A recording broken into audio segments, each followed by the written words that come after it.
the Amelia area and local businesses.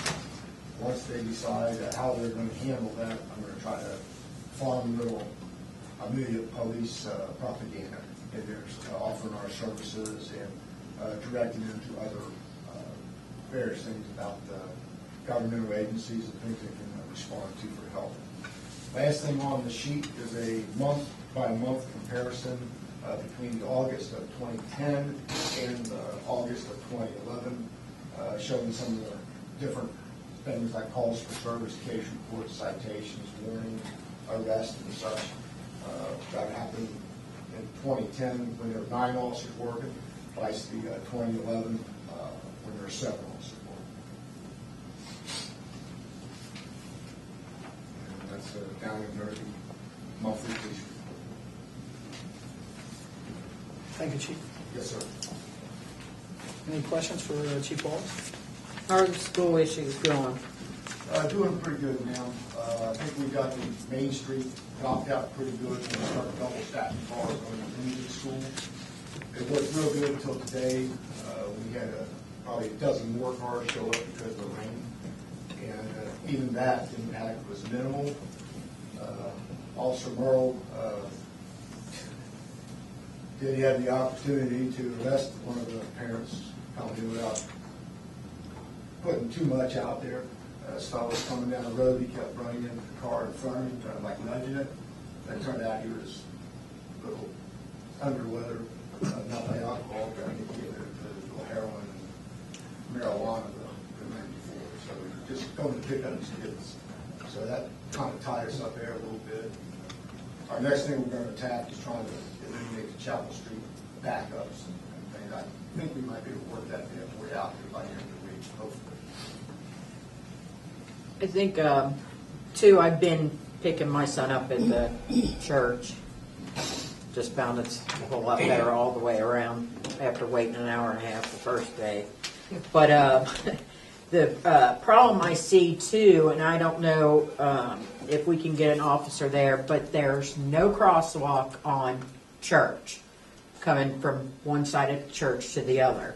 And I almost saw a young girl get hit by a car because the people coming out of church are looking both ways to see, if they can pull out. And, I think we either need to look at getting some sort of crossing guard, something in there before somebody does get hurt.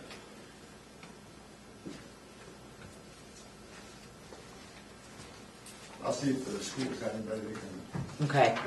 Yeah, and that's the really, after they opened that going 2 ways in, it was so much better.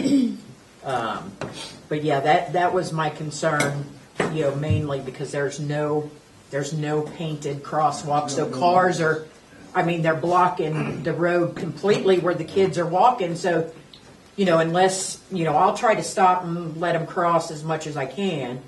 But we need to look into either getting that painted there. I don't know what our legality is on that, who does that. But On the road? yeah, just from one side, so at least the cars stay back. So on Chapel? No, on Church. On Church? Yeah, because a lot of the people are picking the kids up at the Methodist Church, and it's easier to go back out on Church and then come out than it is to go out the church parking lot, because that's normally blocked off. So just to put a bug in your ear. I'll probably look into it. Any response from Sheriff's Department, from Batavia Township side? On helping out over there? No, I haven't seen anybody. As time permits, I'm down at the intersection down there trying to help the buses maneuver around and kind of eyeballing the traffic to see which way we could maybe reroute some of the things. Like I said, I've got an idea, but it entails changing the whole training pattern that side of the school has got. So it's going to involve a lot of Stephanie Walker and Ned Dyer to get the information out and plan changed to get all these parents on board with a new step in the process. Julie, didn't you say you received a call today from Rex? I received a call today from Rex Parsons, the administrator at Batavia Township, saying that he received a call from a resident on Burnham Woods who has a difficult time. Their children are crossing Chapel from Burnham Woods to the other side of Chapel, and the traffic is so fast that they were having a difficult time. And I asked him to call the Sheriff's Department and ask them to coordinate with Chief Wallace. So they should be calling you about that.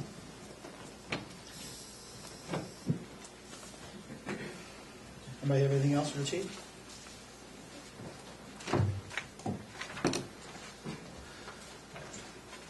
I see we have Chief Jackson here, and he submitted his report tonight. Good job. Thank you. Anybody have any questions for Chief Jackson while he's here? Next item on the agenda is the Recreation Commission report. Derek Campbell. Thank you, Mayor. We met on the 12th, and the commission decided to postpone the Skate Fest until further notice. The lady that was handling that has been unable to attend the past couple meetings, so we still need to get together with her and see how we're going to go about rescheduling that, or if we're just going to wait till the spring. So we also discussed the Amelia Elementary PTA Fall Festival, which they're going to hold at Spencer Shank Park. The Recreation Commission is going to work in conjunction with the PTA, and we'll also have a booth there with some games and information. It's a community event, so we felt it was important that we help out with it and, you know, show off the Recreation Commission a little bit. And we're inviting council members to help out as much as they can and support the event as well. We have the Cruising in the Park, which will be October 8th from 3 until 6. We will have music and fun for everyone. We're going to be passing out flyers at the local car shows and other cruise-ins nearby. And while at our cruise-in, we'll be asking participants for any donations to help do some maintenance in the park. And that's all I have.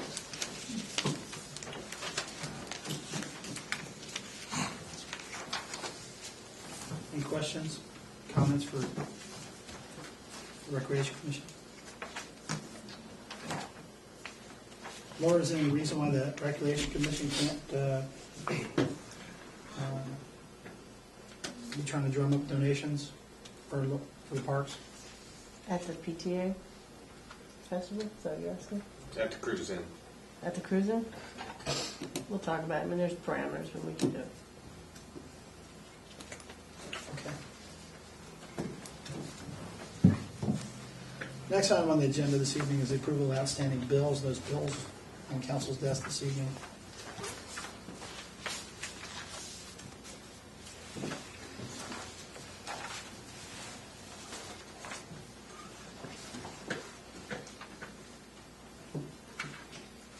This time I entertain a motion from council.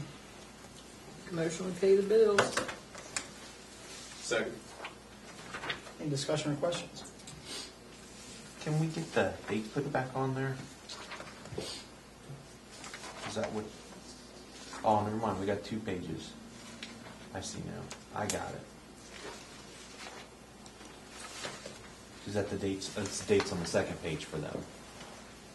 These are the bills that were paid since the last council meeting through last Thursday. Okay. But is that what this is here? I guess these will all match up if I go through and do them all. Now, the top part where it says charge num,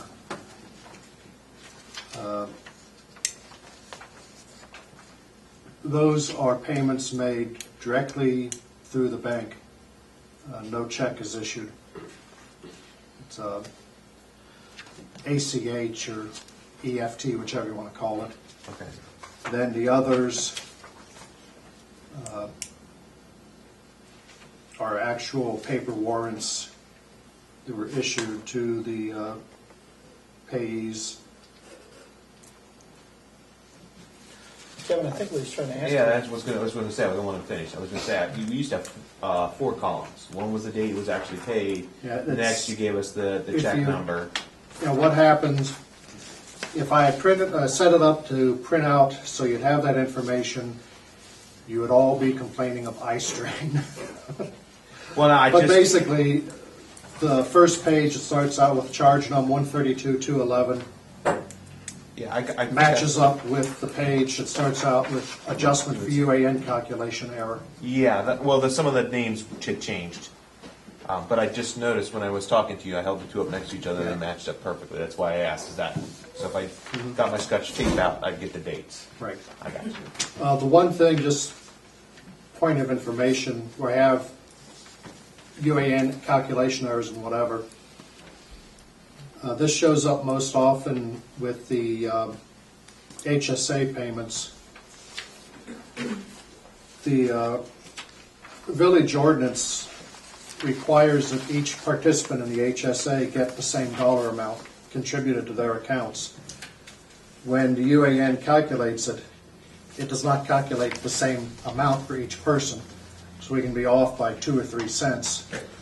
So to take that into account, I basically issue a charge. It's an internal document, but it does reduce the cash book by 2 or 3 cents.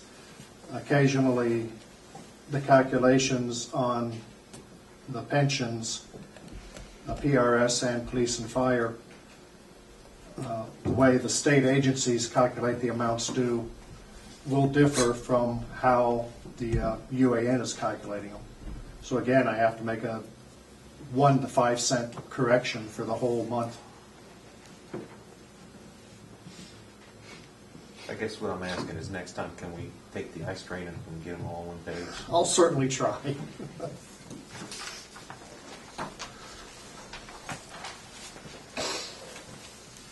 So we have a first and a second on the floor, is that correct? Any other questions? Discussion? Roll call, please. Mr. Campbell, Yay. Mr. Hart, Yay. Ms. Gerber, Yay. Mr. Thacker. Yeah. Passes 4-0. Next item on the agenda this evening is executive session to discuss current and pending litigation. At this time, I'm going to entertain a motion from council to adjourn at 8 p.m. Make a motion, we adjourn at 8 p.m. for executive session. Second. Do we want to open the floor to any public input before we go? Motion on the floor.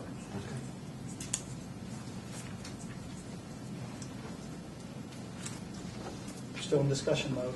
If you want to go backwards and open the floor public, it's fine with me. We can do that. You want to bump it down? Yeah, we can do that. It's fine. You just want I to rescind my, or withdraw my motion. All right. All right. That being said, we'll, the motion is rescinded. We'll open the floor to the public. This time, anyone who'd like to address council, just stand, introduce yourself, and state your business.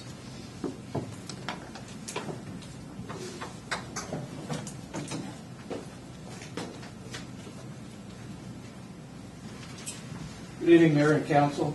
As you may or may not know, my name is Gerald Zorns. I retired from a local law enforcement agency after a distinguished, honorable 34-year career, the last 20 years being police chief. I'm here tonight as a labor representative from Ohio Valley FOP Lodge 112. I represent over 250 dedicated law enforcement officers spanning from eastern Hamilton County, Claremont County, and western Brown County. On behalf of the Fraternal Order of Police, I'd like to commend you on your recent policy concerning acceptance of gratuities by village officials. Mr. Mayor, did you authorize and sign off on that policy? Did I? Yes. And who is responsible to enforce that policy? Well, let's suppose in the case of for elected officials or employees, For everybody. ultimately responsible the mayor. And is the policy enforced across the board? In other words, is it enforced with employees as well as the elected officials? And who is responsible to enforce the policy with the elected officials? Can I interrupt? That actually is a policy. Mr. Mayor, I have the floor. Would you, as chairman, advise the lady under Robert's rules she's out of order? Technically, it's public input, and questions are not a part of public input. The mayor's not required to give any answers to public input. But I believe we're discussing an employee policy manual, which would not apply to officials. But I'm That's not true, it certain does what not. we're. If that's what you're addressing, there was Well, you made it a public policy, correct? we made it I don't understand what you mean, a public policy. It's an What? employee policy. But it's public record. Sure, certainly. Okay, is it not true that you recently accepted a quantity of donuts free of charge from one of your local establishments? And is that not a violation of your own policy? No, that's not true. Okay. In the past few months, you disciplined an officer for unprofessional conduct for her use of language describing the former police chief. Is it not true that on August 22nd, you used lewd, vile, and threatening language toward an employee during a meeting here at Town Hall by calling him a mother effer? No. Is it not true that you attempted to incite a violent response from that same employee by saying, and I quote, "You're not shit without that gun and badge," and all the while you were spitting on him? Spitting on him? Yes. I'm not going to answer that question. Okay. Is it not true that you made the statement that you're sick and tired of the FOP being in your business? Probably. And who enforces and disciplines you when you're guilty of committing these same offenses that you commit against these officers? That you allege that I commit, and I suppose that would be the taxpayers of the village of Amelia, of which you are not one. Okay, let me just say that you haven't begun to get sick and tired of the FOP. Thank Okay? you. Can I interject something? What is your dog in the hunt?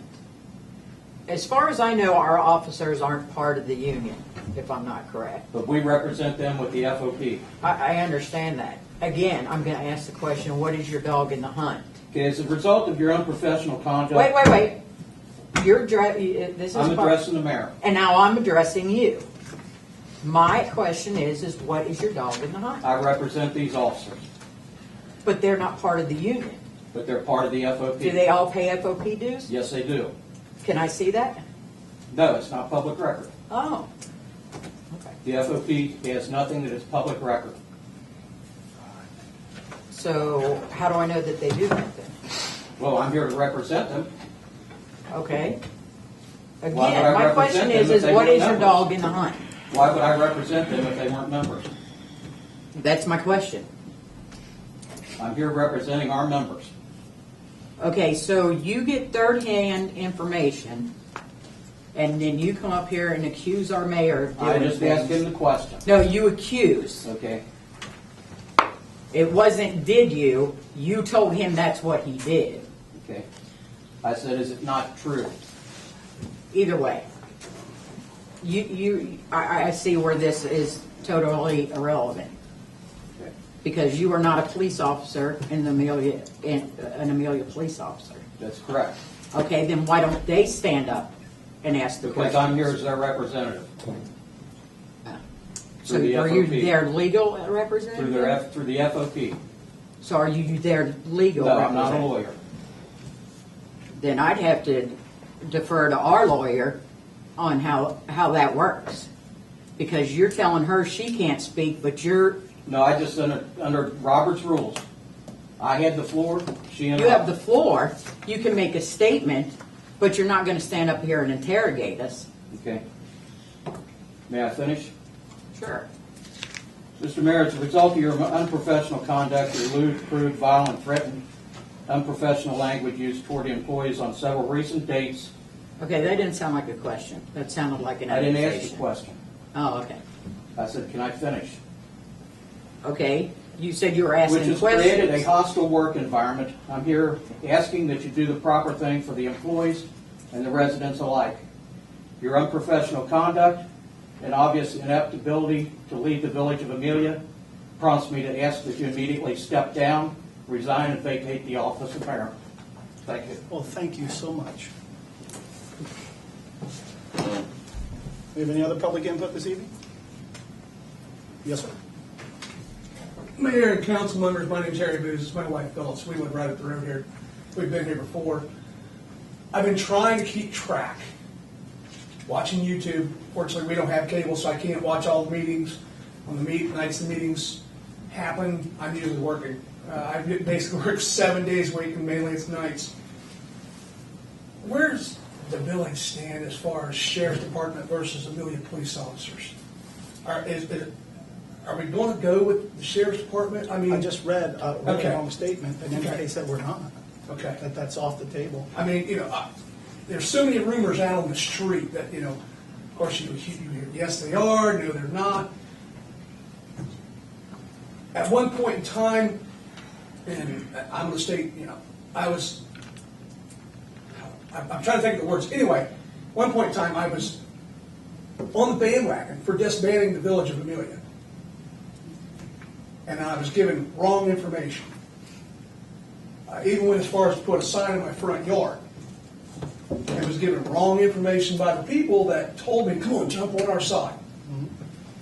And then I apologize to you officers for jumping on that bandwagon. I apologize to you, the council, for jumping on that bandwagon, because once I sat back and looked, it's like, wait a minute, these guys are doing their job. They're doing their job day in and day out. This man back here, I can't believe it. I come through here in the mornings on my way home from work. He's out on the street working school bus, working the schools up here. This is the chief. And it's like, I'm impressed with this. The chief is out here putting in his time, seeing out in the public. When I leave at night, my wife is a severe asthmatic COPD. These guys have been to my house numerous times when I've had to call 911.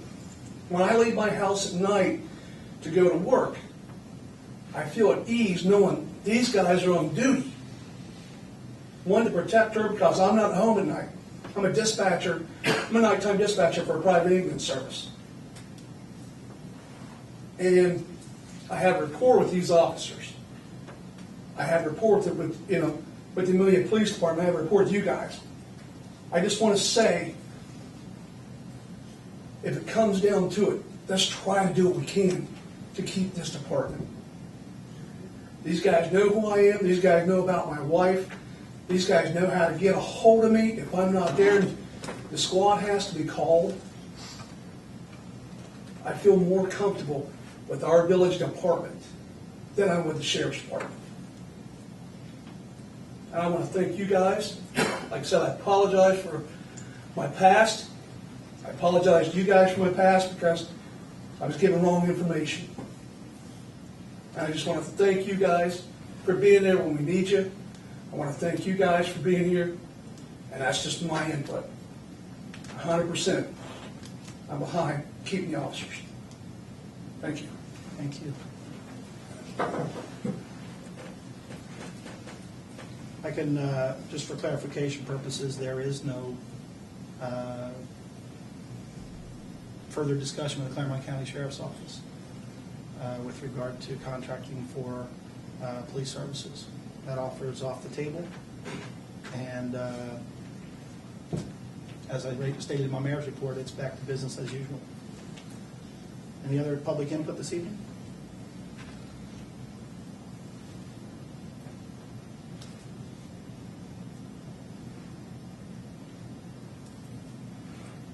Open the floor for council input before we adjourn to executive session.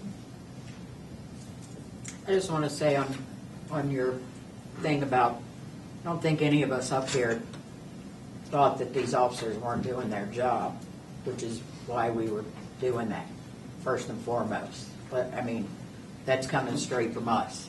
Nobody ever accused them of not doing their job. We have to sit up here twice a month and figure out how we're going to run this village so it maintains to be a village. And we get harped at and harped at and harped at about saving money.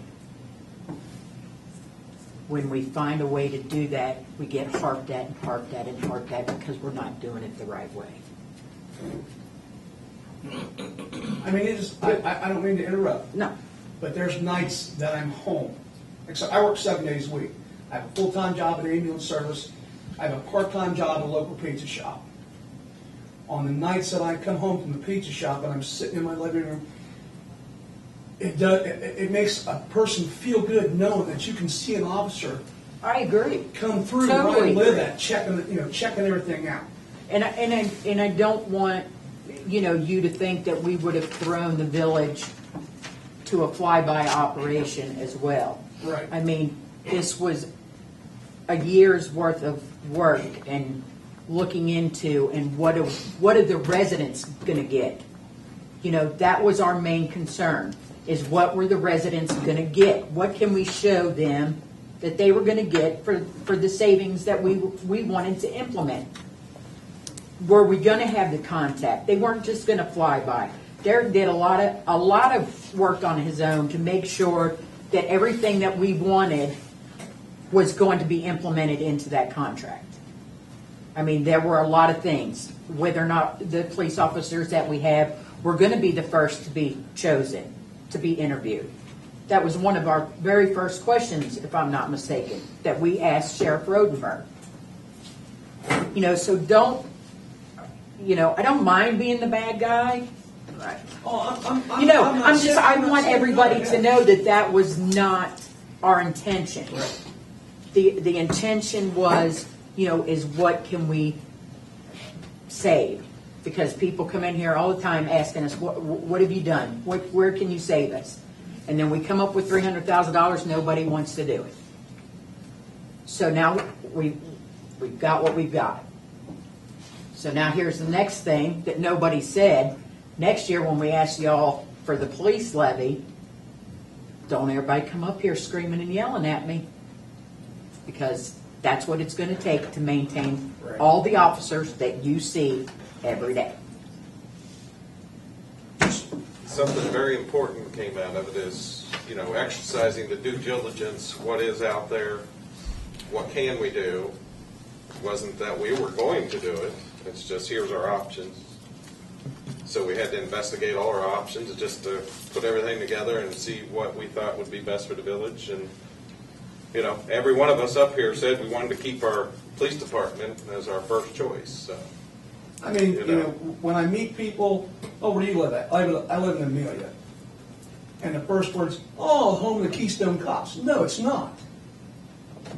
It's not. We've got a serious police department that watches out for their village residents. And I mean, you hear all these little quirks and jokes. You can go through the village in the 25-mile-an-hour zone, and they will. They're out there to protect and serve, just like any other police department.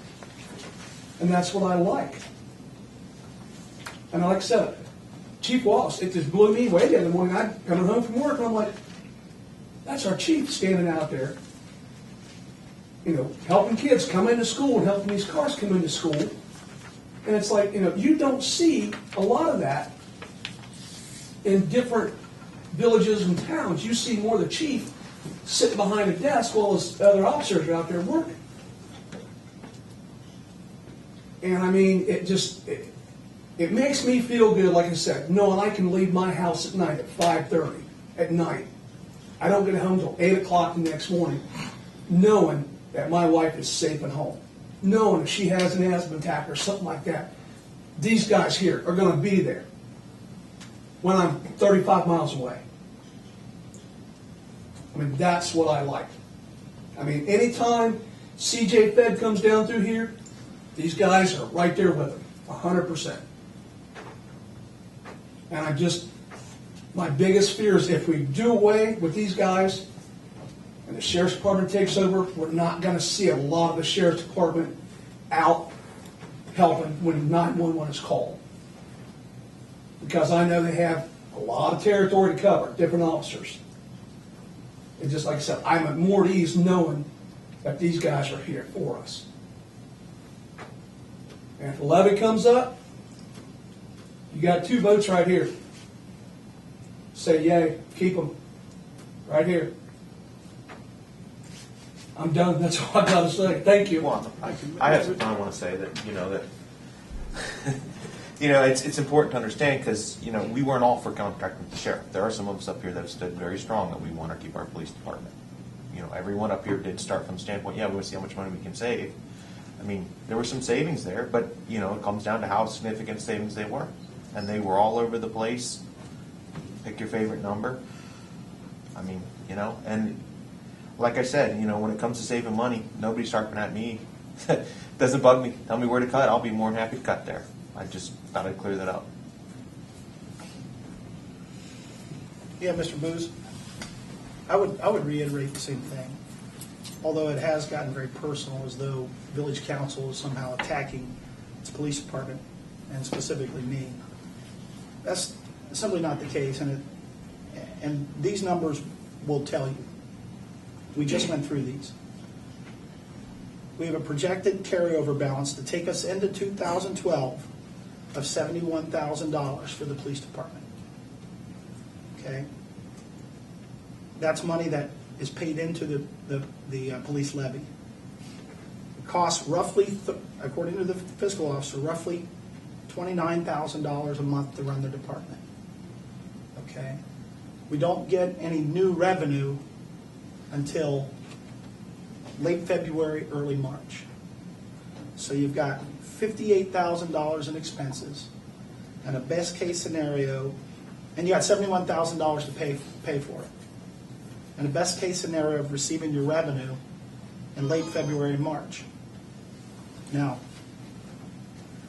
$11,000 might sound like a lot of people, but a lot of dollars. But I know you've introduced yourself in the past as having been involved in emergency services. Yes, sir, I'm retired out of Newark, Ohio.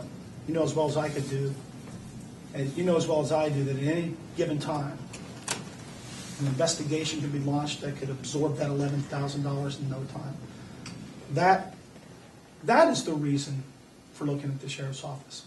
About fiscal responsibility, after myself and this council were taken to task 40 years ago for seeking revenue. Now let me take it a step further. That $11,000 in extra money after we pay the expenses, that's if there's no overtime, and that's if there's no big investigation or there's no snowstorm where we have to call out every officer we've got to take the senior citizens to their doctor's appointments or whatever happens. That's after having not replaced 2 full-time police officers and 1 part-time police officer. And in the chief's police report right here, it indicates that in 2010, we had a 9-man police department. We currently have a 7-man police department. In the year 2000, since the year 2000 to date, to the latest census, our population has increased by 75%. So these are the reasons. These are the reasons that citizens go to their government and expect them to run it like a business. They have an obligation of due diligence to research. It's just as simple as that. You know as well as I do. A fire on Main Street, that's something extraordinary that takes up extra investigating hours. Last November, perfect example. Exactly. Any kind of a crime that's going to cause a lot of investigative hours could eat up that $11,000 in no time. And then, for your officers' well-meaning efforts in doing their job, you're not able to pay them. I just like the good rapport that these officers have with this community. Oh, I do too. They take the time to stop. Hey, how you doing? And if they see you out somewhere, they'll stop and just, hey, how's things going? Everything okay? Everything going all right with you guys? You don't see that with a lot of other departments. I mean, I've lived off and on in the village of Amelia since 1984. And this is more family, community-oriented village than anything. I mean, last November, you and your wife came up. When my nephew's house burnt down, you guys showed up with clothes, to anything you could do to help out. That couldn't have been me. Well, okay, somebody else then. But you just don't see that a lot. Couldn't have been me. Thank you, Mr. Booz. Thank you guys, I appreciate it. Mr. Zorn, I'm going to go ahead and take a minute and answer one of your questions. On the episode of the donuts that you're talking about, one of our Amelia police officers was in the building when those donuts were given to me. The donut shop owner asked me to take them to a local shelter where troubled women are. I asked the police officer where the address was. He gave it to me. We banged and banged and banged on the door. Nobody came to the door. We wound up donating those donuts to the Senior Support Commission and Boys and Girls Club.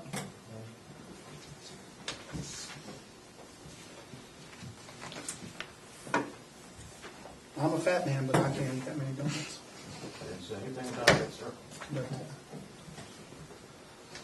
Thank you. Any other public input or council input before we move forward?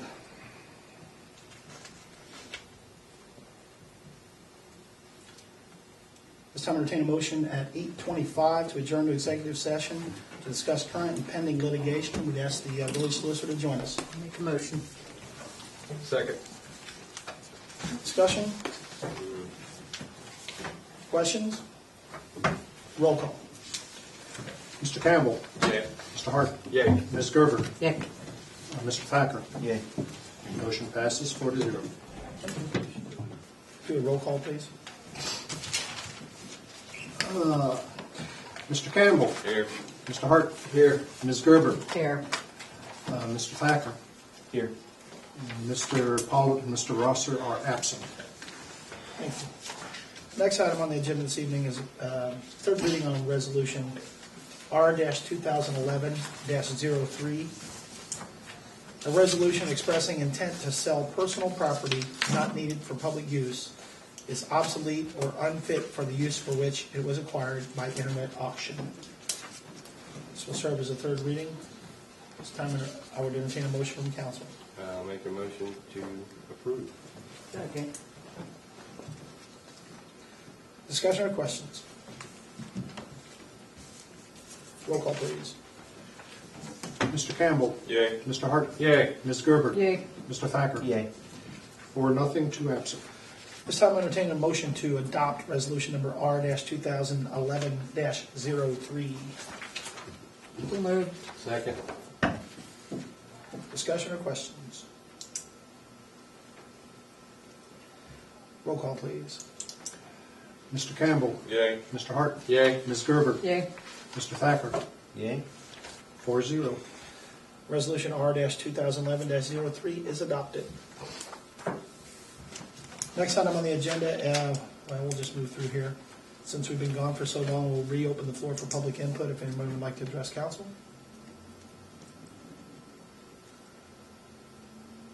We'll reopen the floor for council input.